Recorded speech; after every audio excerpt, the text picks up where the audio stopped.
All right, welcome to another episode of this interview series. Today I'm talking to Tho Bishop of the Mises Institute.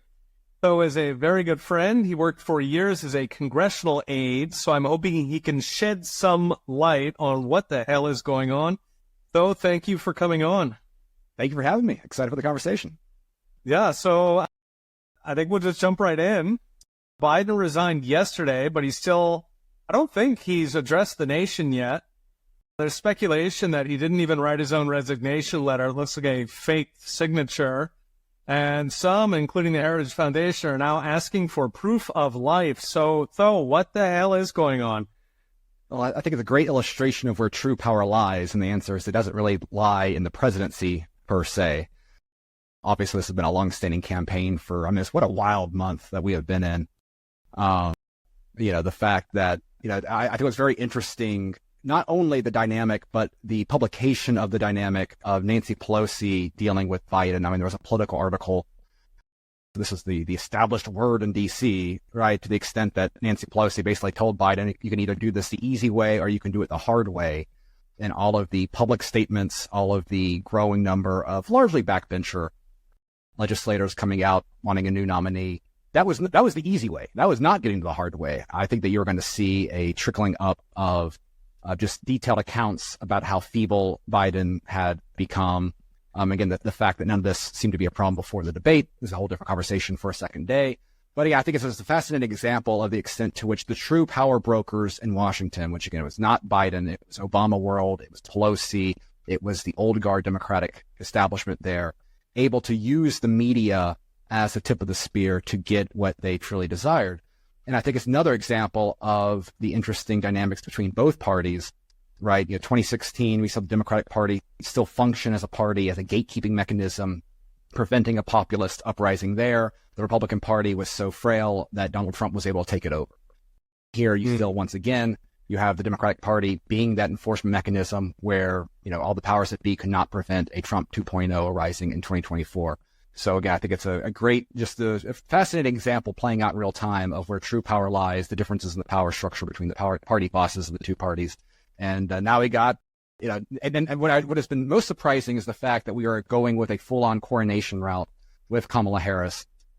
I was expecting at least one upstart, particularly like Pete Buttigieg, right, who seemed to have that sort of rat-like ambition to gnaw his arm off for power. He could have played very well, I think, within the unique dynamics of a backdoor Zoom call, I suppose, in this example dynamic there. But the fact that he quickly jumped on board kind of tells me there's not going to really try to be an upstart that tries to make the fairly obvious point that, Kamala is not a particularly strong candidate in her own right either, and then says it's going to be rallying behind the flag there. So I'm curious, if Joe did not go the easy way, what does the hard way look like, do you think? I think that it would have been, I don't know, there's a whole different, environment there when it comes to, blackmail and the way that they would treat his son and that sort of stuff, right? I'm sure that the Biden family is going to end up, perfectly fine, afterwards with this very patriotic, very, very, selfless act, right? So I'm sure there was probably a dynamic there as well. But again, I think that the pressure that would have come up in terms of public statements made by friends of Joe Biden would have escalated over the next week or so. Because again, like the time dynamic they had, right? I think it's an August 7th Zoom call where the actual meeting, the official business of the DNC was going to get done. They recognized the time window for what it's at. I kind of thought the whole COVID facade was a way of buying an extra week in time. Again, that turned out not being the play there. I was genuinely kind of surprised here. I thought that there was enough of an insular base around Biden to protect him of these self-serving, aggrandized people that recognize that their best chance of ever having true power was with a Biden administration, with an attempt of a Biden 2.0.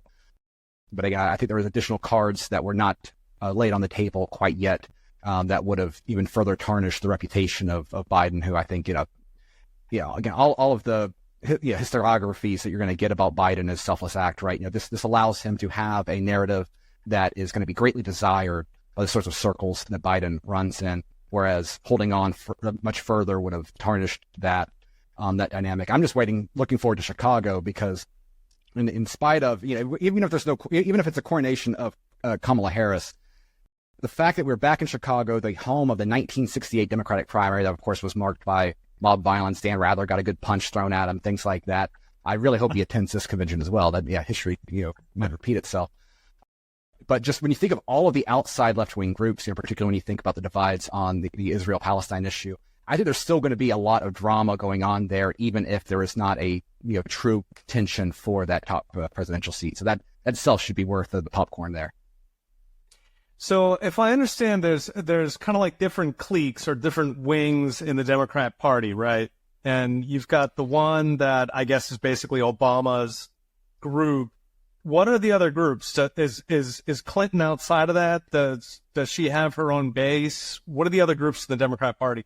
Yeah, I think there's always been a divide between Clinton world and Obama world. I think Gavin Newsom is an entity upon himself as well. When you're looking at outside Democratic forces, there's always been interesting tension between Obama and Newsom. Going back, actually, hilariously enough, to the gay marriage issue, where Newsom felt very personally offended that Obama would refuse to take pictures with him publicly because Obama was afraid of losing street cred by promoting the progressive mayor of San Francisco that was the first to legalize gay marriage. Again, funny how far we've come, since those days. Yeah. But so that's kind of a power issue. It's to be a vacuum in itself or a clique in itself. Yeah, I think Pelosi, the Pelosi old guard DC is an entity upon itself. Then what's also fascinating is the impotency of the progressive caucus and a lot of these sort of different, demographic caucuses, because you had, the Hispanic caucus that came out, I think it was on Saturday, pledging their support behind Biden. You had Jim Clyburn, who was, standing, keeping the good line for Joe Biden. You had AOC going on TikTok and talking about why she opposed the entire process and things like that. So you had these different congressional groups that, from a sidelines view, you think, that's kind of what you think about when you think of the pressure groups of the modern Democratic Party.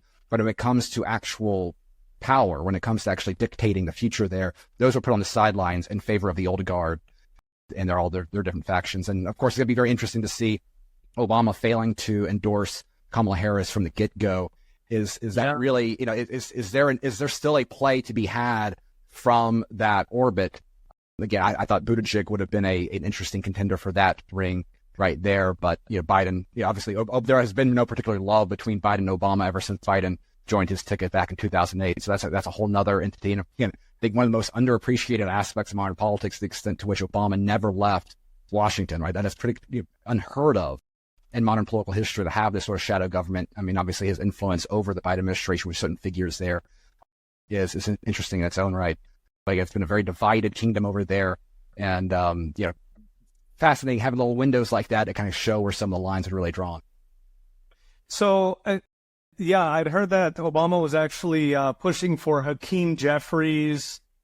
I guess maybe he was hoping that this process would, play out longer, and then he would be able to, try to groom his own guy in there. The governor of Maryland was another one that was kind of talked about, which I always thought, again, it's always fun when you start having these sort of fan fictions arise out of Washington about like how this stuff could have played out, right?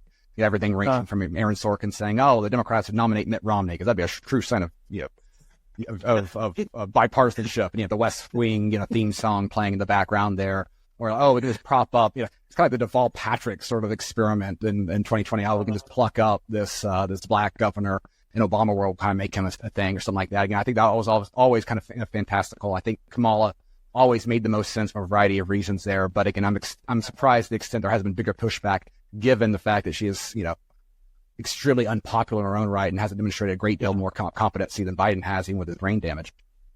Yeah, and it's weird. Like, when you look at the betting markets, once Kamala replaced Biden, there was a very, very slight uptick in the betting markets, which is kind of amazing considering that at this point, everybody knows that Joe Biden is more or less brain dead. And Kamala apparently, I think it was 63% odds of Trump winning when it was still Biden. And then that went to 62% when Kamala came in. So she is only slightly better than whenever Biden is. And of course, the American people, however much they dislike her now, they have not had a chance to really spend quality time with this woman. If we last time I did, her numbers went from 20% to 1% in the course of like 6 weeks. So Again, good luck with that one. I'm sure she's learned a lot, though, in this last 4 years. So, Sure. I'm sure she has learned a ton of new words. So do you think that they're going to have, like, are there, there's chatter about Whitmer, Nurse Ratched, I'm told she's called Michigan, Newsom, and maybe Buttigieg. Do you think any of these people are actually going to mount a campaign at this point? And does that imply that we're going to have like an open convention in Chicago? It sounds like they're clearing the field. And one of the big advantages that Kamala always had was she was able to take over the campaign bank account the easiest. Right. And so you immediately, a massive upcharge, I think it was $50 million raised in fundraising yesterday, shortly after the announcement, which was made to be a big deal. But if you actually look at reports, like they were down almost that much in terms of expected fundraising for this period. So it's kind of really just equalizing out to what was expected the Democrats to raise, like before everything kind of went haywire at the debate. So again, that's worth taking into account there. But I think trying to create an infrastructure, it would have required a lot of internal power bosses that were really, really focused on getting Kamala out of the way. And I think that the amount of capital spent just pushing Biden out would probably made it very difficult to really play that game of, choose someone else out there. I am interested. I think the credibility of the way that real Democrats look at the opportunities for 2024, the best signal for that is going to be, who does Kamala pick as her VP? If it's someone like a Whitmer, if it's someone like a Shapiro, if it's someone like a Newsom, then that shows that they're really making a serious play to win this thing. If it ends up being someone like like an Andy Bashir from Kentucky, who is a governor who I think has 1 year left and is term limited out, right? Then where else is he going to go? It's easier to run as a governor when it's a governor in that state than it would be running for the Senate in that state, right? So he doesn't have much of a political future upwards outside of, being a VP, right? And he checks the box of being a boring white guy from in a swing area, right? Is it the governor of North Carolina who is term limited out, right? So if they end up going with someone whose career is already kind of set on a trajectory of running out, then to me, that would be an illustration of the extent to which behind closed doors, they view that Kamala's chances are very, very low of overtaking the polling trends right now. And there might be a middle ground there. If you look like a Mark Kelly from Arizona, right? Mr. Spaceman, his wife was shot, right? There's some things there that could be appealing. He's someone that really doesn't have anything to lose because he won his Senate seat last time. If he loses, he's still going to be a senator for another 4 years. So I think that would kind of be the middle camp between a upstart that has a clean history that actually is looking to run for president in the future, like Whitmer, like Newsom, and like someone who has no political future and is just kind of being added on because it's an easy pick and check the box. That middle ground, I think, it wouldn't surprise me at all if that's end up what they going into a high upside, low downside scenario with some sort of senator that they think would have some appeal outside of Kamala's base, whatever that might be. So out of those people who might represent like a going concern, right, as opposed to a sinking ship, so people like Newsom, Whitmer, Kelly, who do you think would have the biggest impact on her campaign, would bring people in? And I guess a related question, would her personality be able to mesh with those people? Like, would she be concerned about being upstaged? I think personality-wise, you kind of saw it on play with Biden and Harris's relationship already, right? There's a way of parking VPs if they become too much of a nuisance after the election. So I think that dynamic will play a little bit of a role, but I think it's much more important for Trump that in particular need to kind of close the gate from outsiders trying to take over the Oval Office. I think that, I think that there's particularly coming in from the Oval Office, right? Her staffers don't have to move very far, right? Their moving expense will be very low. So I think that aspect of it will be a smaller part of the equation relative to what do they think they'll bring to the table electorally. And again, if the person I would least like to see as someone who does not want to see a Harris administration, I think Senator Kelly is the most interesting of that middle ground that's not giving up a lot. Arizona, obviously a swing district there, swing state there, that would play there. We already saw McCain Republicans vote for him over their very Trumpy choices at state elections in the past. Again, he has an interest, he's got a far more interesting biography than most in DC. and things like that. So that would be the one option out there that would, I think, be the biggest, the biggest advantage that Kamala, the biggest addition that Kamala could make. But again, I'd be interested to see how that all plays out. Again, I would expect more. I would love to see an Andy Bashir or someone like that, because again, it would just be a demonstration of what they really view the strength of that ticket is going forward. Right, that they would basically see it as a lost cause, and so you gotta put somebody in there to show up, in case anything weird happens to Trump, but that they're not really making a play for it.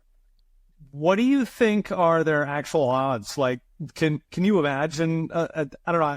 I guess the question would be, how do you handicap the race, right? So betting markets are saying something like 62% for Trump winning, and that's at this point essentially assuming that Kamala is the nominee. Do you think that's too high? Do you think it's too low?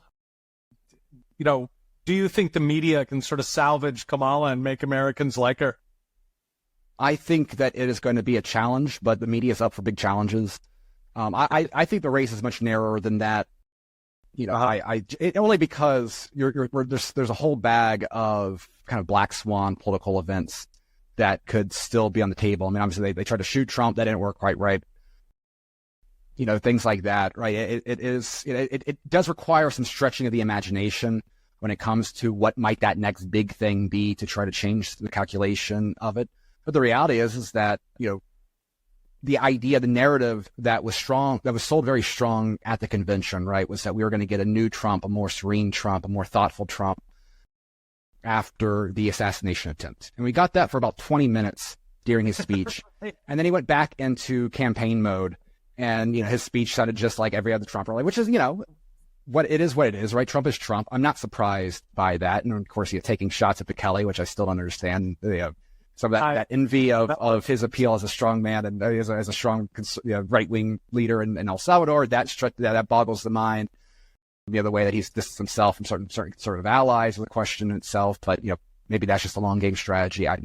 We'll see how that plays out.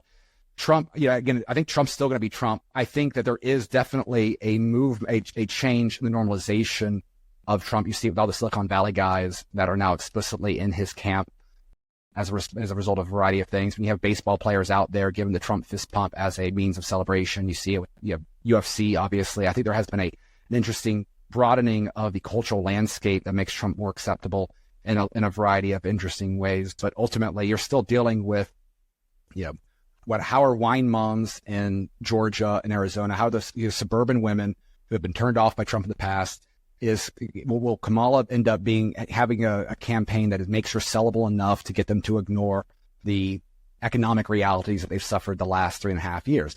I would think no, but 2022 is a reason to think maybe so. So again, I think one of the main moves of changing the ticket right now was that they were starting to having breaks in some of reliable Democrat states like Virginia and New Mexico. Mm-hmm. This probably stops that bleeding for right now. So it's all going to come down to Pennsylvania, Michigan, Wisconsin, Arizona, and Georgia. And, will J.D. Vance, as that additional aspect to this, to the ticket, to this dynamic, is his appeal in Michigan, Pennsylvania, and Wisconsin strong enough to to turn those states back to where they were in 2016? Can the leads that they have in Arizona right now be kept? Is Georgia still where it's at? How will the way that elections are conducted in Arizona, in particular, address some of the issues that were had in 2020? How is Pennsylvania going to do on that front? Right, there's some of these states that were Republican controlled at the state legislature that are now in a weaker position at those state governing agencies that are worth looking at as well. So again, I think it's closer. I think there are plenty of outcomes that still result in Trump losing this. And I think the easy game that you would have had with just the optics of Biden, I think that the Kamala ticket has taken that off the table in the short term. It'll be interesting to see how that, but again, the question is, what is Harris' reintroduction going to look like? And can she stop herself from appearing the way that she often has publicly for the last 4 years? Yeah. And that, when you talk about Silicon Valley, the sort of groups moving away from Biden and sort of more broadly across the country, Hispanics, for example, I think there have been a number of polls where Hispanics have actually matched, sometimes even favoring Trump. Is that Biden as a person, or is that Biden's policies, do you think? I guess there's doubts about Biden's capabilities as a human, but how much of that is policies where, will Kamala be interested in fixing that, and will she be able to pivot positions? Well, I think it's a combination of policy and vibes. I think there's definitely an economic environment or component to it, but I also think there's the feminization of the Democratic Party, which I think turns off, particularly masculine cultures like we see often in Hispanic communities. I think the explicitly sort of anti-Christian dynamic has played a role in this, broadening Republican outreach to Hispanic voters, which again are not a monolithic group by any means, right? You don't want to call a Puerto Rican, the idea of, we're going to put a Mexican on the ticket to appeal to Puerto Ricans. That doesn't really play out the same way that Democrat pollsters kind of think it will. But I think those two kind of cultural, I think the cultural side of it is a driving factor for a lot of this sort of stuff. Now, I roll my eyes when I go, oh, well, Trump's going to win 25% of the black male vote. I'll believe that when I see it in practice. Yeah. Right. But I think the Hispanic change is very much real. And so I think that's a combination of just the perception of the Democratic Party generally that I think would have had an issue with, even if you pulled an outsider candidate there. And then, of course, Kamala herself, what she represents, obviously you're going to see a further doubling down of the abortion narrative and things like that. Is that kind of female first sort of approach to policy, is that going to continue to push that cultural trend? And then, of course, you still have the economic dynamic where, again, if Americans continue to feel, rightfully so, that they're in a far worse situation economically than they were 4 years ago. One of the best assets that Biden had in 2022 was the power of nostalgia, which is one of the most powerful forces out there. It's what funds Hollywood right now, right? Now you have the nostalgia aspect benefiting Trump, that people were pretty happy where they were materially in 2019. And so, I think it's been very helpful for Trump to have Harris, who is so directly connected to the economic policies. I think that's going to make this hope of a reboot on the Democratic side all that more difficult for them to accomplish. But again, I'm interested to see what the things look like in the next 2 weeks and how this reintroduction looks like and plays out in practice. Yeah, she's only got about 2 weeks. Their big day is August 7th. So from shooting, we're looking at 16 days. So they really don't have long to pivot. So if I understand, so you think that Kamala's basically going to double down on the social issues that may alienate some of these groups they've been losing, for example, Hispanics.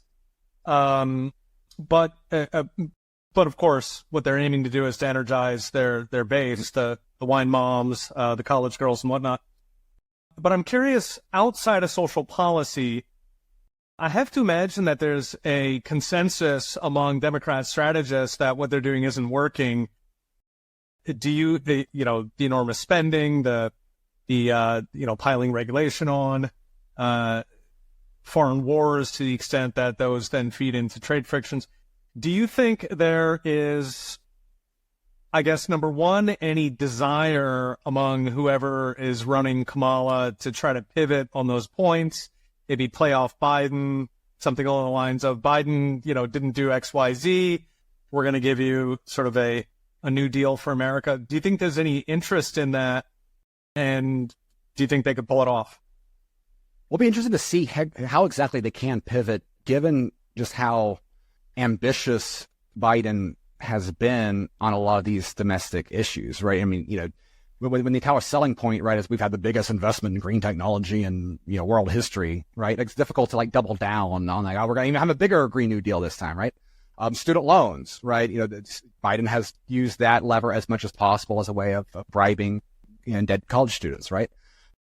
And so it's right now my creativity limits me on exactly what they can pursue going forward. I mean, I know there's already been Biden was already pitching, rent control, right, and saying, oh well, trying to capture on the pressure that increasing rents have played. Mm-hmm.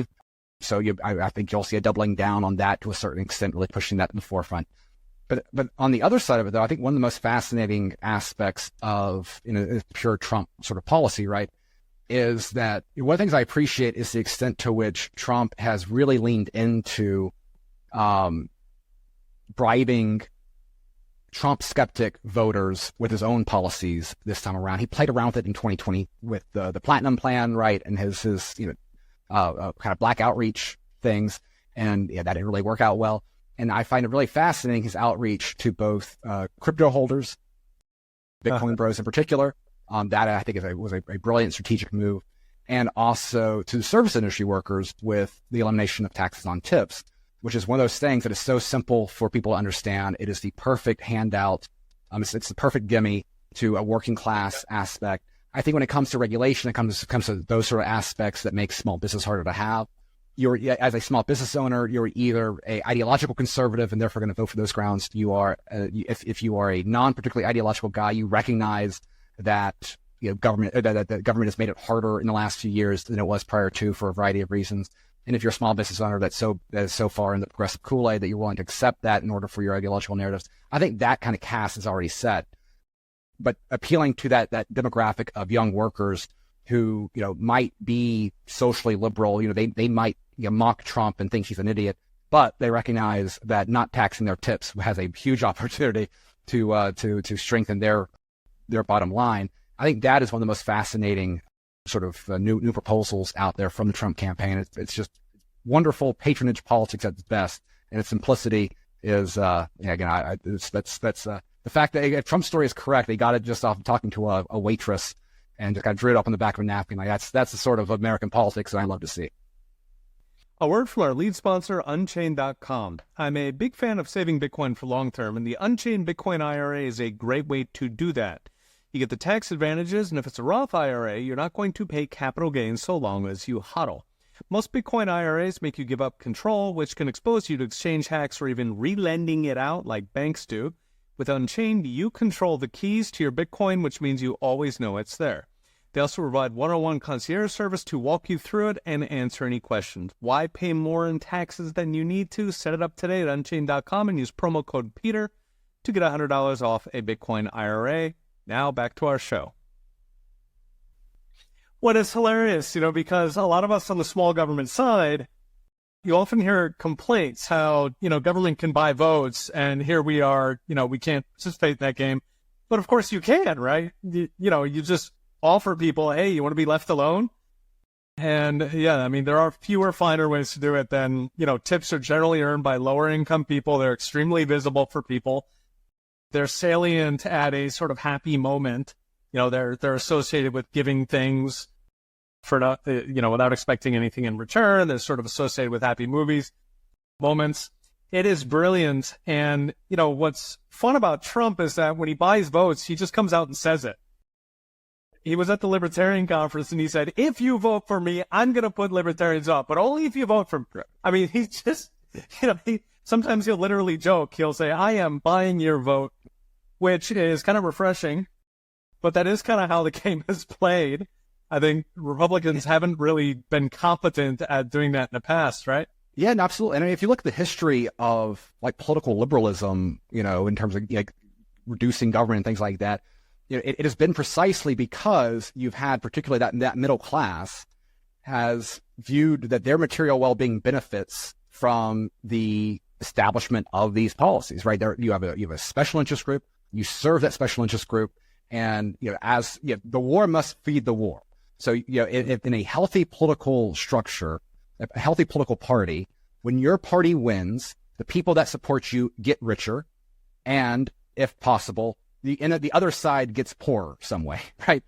That's one of the problems of liberal ideas, that everyone gets richer, and therefore you end up fueling the very sort of people that want to destroy you. That's the downsides of being on the right side of civilizational history, right? But so this is, I think, a great example of this effect. And again, I think the Bitcoin aspect has a huge opportunity here, because if for example, this is a possibility. If you look at, if you were to take the Republican platform seriously, which I don't advise anyone doing, political platforms are just messaging devices, but let's pretend that we do for a second. If we actually follow through on the Trump-mandated edition of, protecting Bitcoin, protecting self-custody of wallets, making it so that government can't track your transactions and the like, then that can manifest itself in one very simple policy, which would eliminate federal taxes on Bitcoin And if you wanted really being really ambitious, you could add gold and silver to it as well. You have a nice little boomer conservative dynamic there and it plays well with all the state issues for limiting sales taxes and legal tender laws that you had at that level. And if you were to accomplish that, if you were to have, let's say, if you have 52 senators, you have 3 senators that say, I'm not going to support this Republican tax bill, which is the one thing that Republicans have to do if they have all 3, if they have the House, Senate, and President. It's a must-pass bill. You must pass a tax. If you have 3 senators of the 52 that say, I want this done, I want to eliminate capital gains on gold, silver, and crypto, or Bitcoin, then they can do it. And if you do that, then the beauty of it is every single person that holds Bitcoin, that holds gold, that holds silver, immediately becomes richer. And the people that lose are the people that have not invested in those assets. Overrepresented in those groups, conservatives and libertarians, people that are most likely to vote for Trump, are represented in that first group. And the people that hate Trump are overrepresented in that other group. And again, so there are means on the table right now that are open there if you just simply have a little bit of creativity and a desire the ability to recognize the significant gains that can be made in this. Again, if you have the ability to save in a non-politicized asset and easily exchange it for cash when you need to, that'd be the hugest win for the middle class. It'd be the hugest attack on the Fed. This was Ron Paul's policy, parallel currency policy.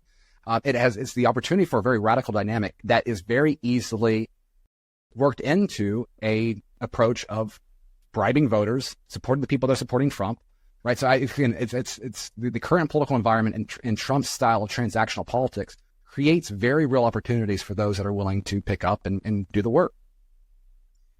Yeah, I love it. And it's kind of the perfect timing. I mean, inflation is more salient than it has been in our entire lifetimes. You know, if you're going to push through something like that, this time to do it.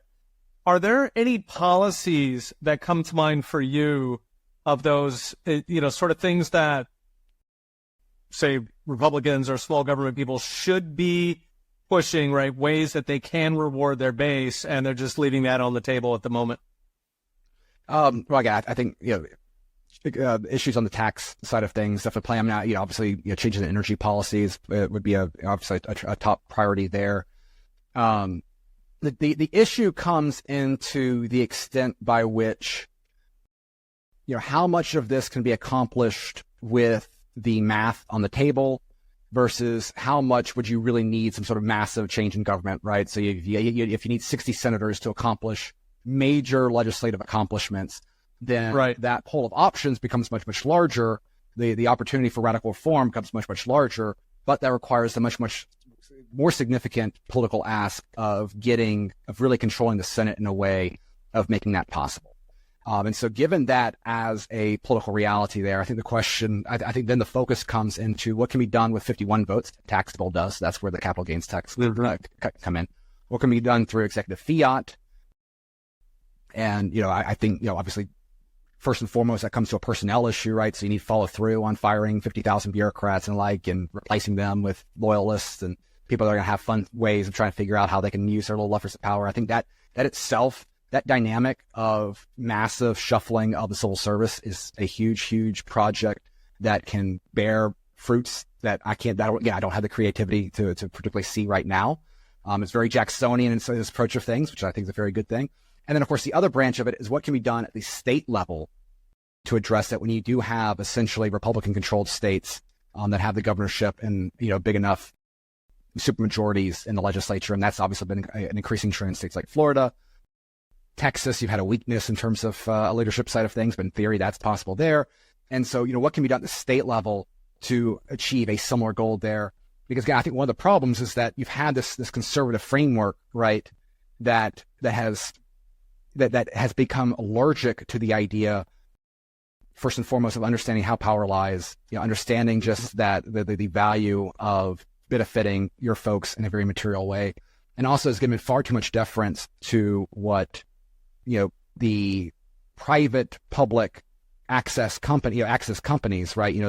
The big tech companies alike, right? The focus on attracting big business that will always be submissive to the state and ways of checking their private power there. That's where you've seen a little bit more of a tenacious nature, dealing with things like restricting BlackRock from investing in houses and the like, right? the issue, trying Texas and Florida battles over social media censorship and the like. So having more willingness to go up against nominally private actors that exist in these states to do the bidding of whatever the state wants, whatever respectable opinion wants, right? I think that is an additional element that has changed the way that certain conservatives have acted in a way that I think is promising. Because ultimately, along with giving material well-being to the people that support you, protecting those folks from your enemies is another important job here. And again, the extent as which COVID put on display is as good as any time, the extent to which large private power is willing to be, because of that relation, because of the extent to which Washington controls them through regulation, through monetary policy, all these different subsidies that force them to bend the knee, recognizing that restricting their ability to influence the lives of your constituents at a state level, I think is, we've seen that process go on. I'm interested to see how that can continue going forward. I think that ultimately is necessary to have a Republican Party that is deserving of any power that it might have on the map. Yeah, and that's a huge part of the deep state, right? That, really ever since especially the progressive era, but really throughout history, big businesses, rich people, they are attracted to power. They want to get control of it. And that's always been an issue in America. Ralph Barr talks about that most of the significant regulations imposed in America since day one have actually been pushed by big business. But I agree with you that during COVID, whether it was throwing off the mask or whether it was there was sort of a quantum leap in the power that big businesses held over America. And I think fortuitously, big business also largely cut off the Republican Party outside of weapons makers, so that the Republican Party now seems confident going up against them. I think this, just like you were talking earlier, how inflation has given us kind of a golden moment of opportunity on reforms in money. I think that reforms to that sort of public-private, hand-in-glove relationship between big business and the government may change. I just want to reference for listeners something that you mentioned earlier about firing government employees. So the topic there is Schedule F. You guys can learn a lot about that online. That's hopefully the camel's nose under the tent. That can translate into a lot more. What do you think the odds are, right, of reforming the deep state, maybe going the Jackson route of firing some of them in order to get the other ones in line? Are they just going to have to fire the whole lot of them, or is there some chance of actually getting those guys to respond to the executive, to the president? I think there's a non-0% chance of that happening, which is as good odds as we've had in quite some time. The issue is going to be just how serious is a Trump administration in pursuing these things. Right? You pull out certain gatekeepers, certain pressure points. And then, the fact that most people in D.C. exist to maintain the prestige and power they have in being D.C. means that as soon as you have a significant change in power, a lot of those people can be bendable to your will. Their lack of spine can become an asset in that place. And so if you can identify certain power, if you can hit the right buttons, then it might not require removing everything in that. Of course, you need on the other side of it, you need a stick, right? You need people that are going to be put in places like, the head of the FBI or the CIA or some of these forces, which I'm very skeptical, very, very skeptical of the ability for these institutions whose entire creation, their entire history, right, has been built on spying and being, where a lot of the true power lies, right? I'm very skeptical of any significant change being done there. But if you were to pull someone truly from the outside, just throwing a name out there, but if you were to put Eric Prince, for example, and you put him in charge of one of the 3-letter agencies, I think that would change something. Now, whether that would be a great outcome or not is a different question, but I think that would result in some sort of change, right? And that's the interesting thing, is that there has been the rise of people that have enough clout, enough weight to them. You have enough substantial people that have joined this sort of cast of figures that recognize the moment for what it is, that we need serious radical change, not simply minor reform, that might be more open to some of these things. I guess the reality is the other side of it is that the idea that Donald Trump's going to be able to sign with a pen, right, in the abolishment of the CIA and splinter it into 1,000 pieces. The idea that we're going to be able to abolish the FBI, right? Love the rhetoric. I love the fact that you had Vivek out there talking about it, right? I'm glad this has become increasingly normalized, the conservative opinion. But the reality is that any of those things happening within the next 4 years is very, very unlikely, if not impossible. And so, is there enough of a clientele of people that are smart enough to know where the bodies are buried, have the willingness to uncover them, willingness to fire and do the dirty muck work? Again, I think it's better than 0% chance. I don't think it's the most likely outcome. But at the very least, what we've done is we've changed the Overton window in terms of understanding these problems in a fundamental way, where sort of, classic, schoolhouse rock views of government have become the minority position amongst a larger percentage of the right-wing movement, however you want to define it. And it allows for the opportunity for that to continue. But of course, that presumes that Trump will take the low-hanging fruit, which is, doing the Article 5 on the easy offices to eradicate, whether or not there is enough of a talent base to replace these people, so you're not relying upon the Bob Barrs of the world and these prominent positions. Is there going to be enough rotation in the actual people that have these prominent positions? Is there enough genuine will from Trump and the people around him to do that? Right now I have no idea who like a Trump chief of staff would be. Is it someone like the campaign team, which is very establishment facing in terms of their background? If Susie Wiles, the chief of staff, just to throw a name out there, I don't expect much radical to be done. I think that's why I was encouraged by the selection of J.D. Vance as a VP. Not that I love everything J.D. Vance does or says. I think he hangs around Orrin-Cass and the American Compass folks way too much for my personal liking. Though he does also have that handout to Silicon Valley, mid-2000s tech bro culture, which is far more palatable to my worldview. Yeah, sorry, I was going to jump in. Cass and the American Compass, that would be basically big right-wing, big government, sort of Nixonian, is my understanding. Yeah, they're proud Hamilton. Yeah, they're the ones that fought full-on industrial policy, protectionist tariffs. They've been working their way into offices like Vance, like Rubio's office, and the like. It's funny. They've got a whole platform about rethinking American capitalism. They don't talk about the Fed at all. They don't talk about monetary policy at all. They talk about financialization without referencing the Fed, which to me is I'm surprised that they can even accomplish that feat. Right. So these are unserious people. Orrin-Cass himself was a Mitt Romney economic advisor. So this is not some sort of radical way of thinking. And so it's a way of trying to just get, it's a way of taking LBJ style policy, mid 20th century Democratic policy with a conservative aesthetic. And of course, these are the very same people that sell out the social conservatives on a moment's dime, if need be, which is why they accept Soros money, right? So that side of things, that's an aspect of Vance that I do not like. Luckily, it's very academic in nature, and a lot of, they're not exactly necessarily full of men with hearts that I'm think are going to actually do action there. But at the very least, for those issues and recognizing those issues, the selection of Vance to me was an investment in governing. It's an investment in the next 4 years. And at the very least, Vance's critiques of modern politics align very well with sort of like 90s era Murray Rothbard style understanding of the corruption of the regime. And so just simply having someone who is serious, who is a genuinely smart guy, who is willing to read people like Curtis Yarvin, willing to read broadly. The fact that you have him as in the vice presidential office, rather than it being a citadel for neocons, the way that position has been used ever since Nixon with Ford. Just simply having that as a non-outside threat right within the Oval Office gives me hope that Trump might be more serious this time than I would have expected prior to that pick. And if he had gone with someone like a Burgum or a Marco Rubio as VP. Nice.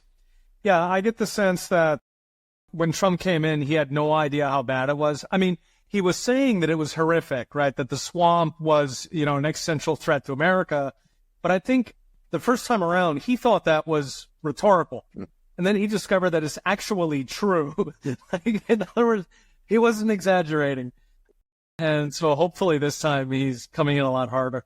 Well, and the great irony is that one of Trump's biggest problems is that Trump would rather be praised by his enemies than to take care of the people that support him. And, it is what it is. Like, we see this play out time and time again. There's no one Trump loves more than an enemy that says nice things about, right?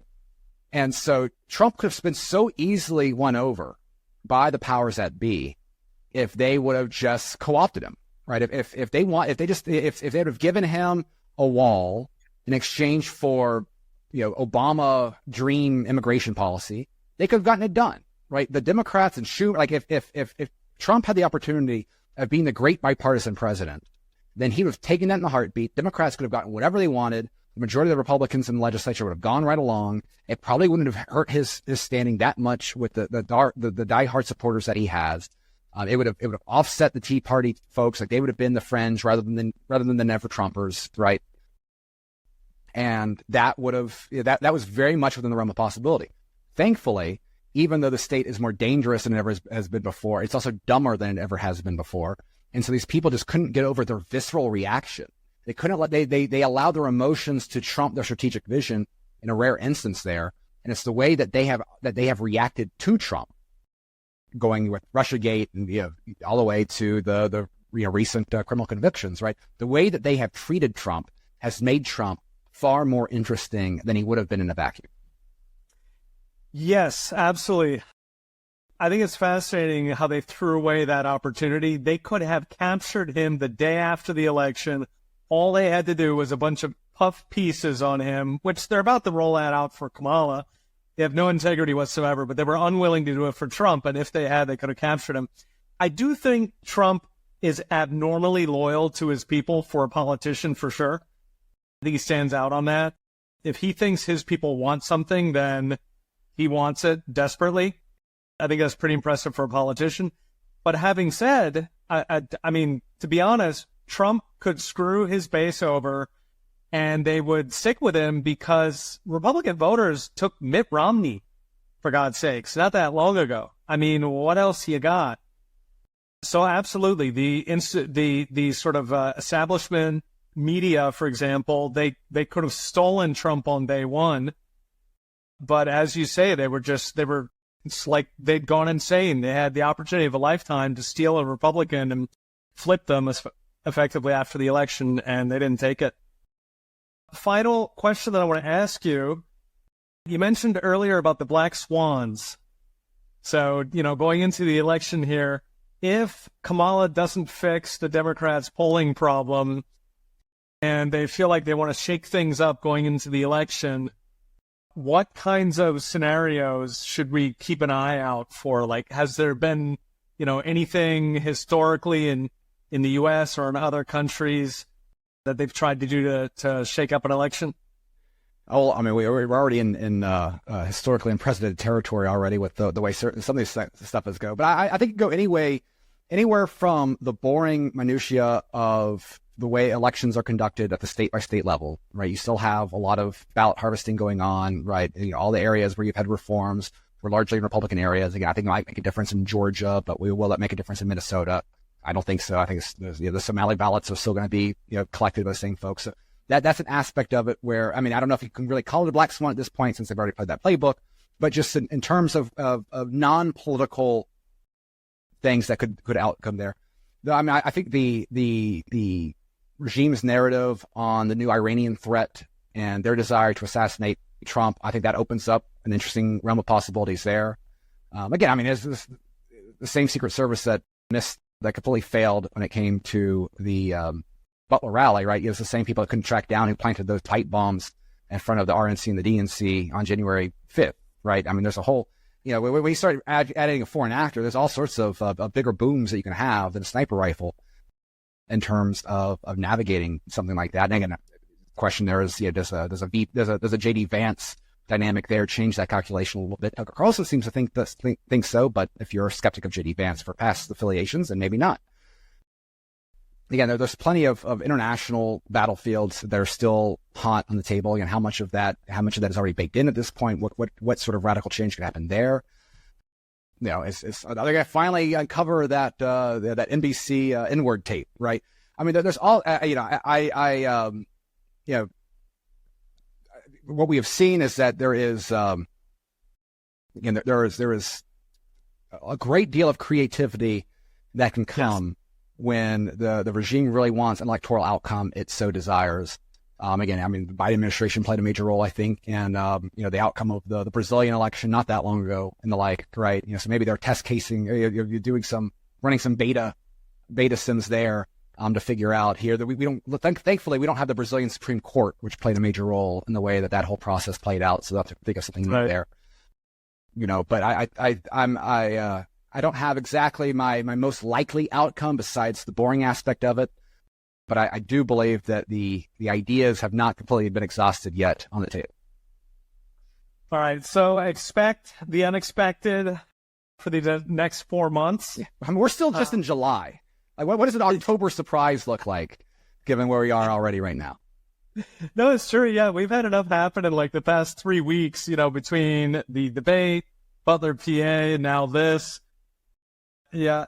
I mean, I thought you were going to get Trump on like home arrest, right? Just physically limiting his ability to campaign. I mean, that seems to be off the table right now, but we'll see. For the moment, but yeah, like you said, it's always there if they need it. They've got Bannon locked up. They're doing their best. All right, you can follow Tho Bishop over at X as @ThoBishop. He writes articles all the time at Mises.com. Excellent stuff. And you've also got the podcast Radio Rothbard. What other projects you are working on that people should check out? Well, we have a bunch of beginner video series for anyone interested there. What has government done to our money is an animated version of what has government done to our money, the Rothbard Classic. So I highly recommend people checking that out. And we'll have Mises U starting up soon at the Institute, best week of the year.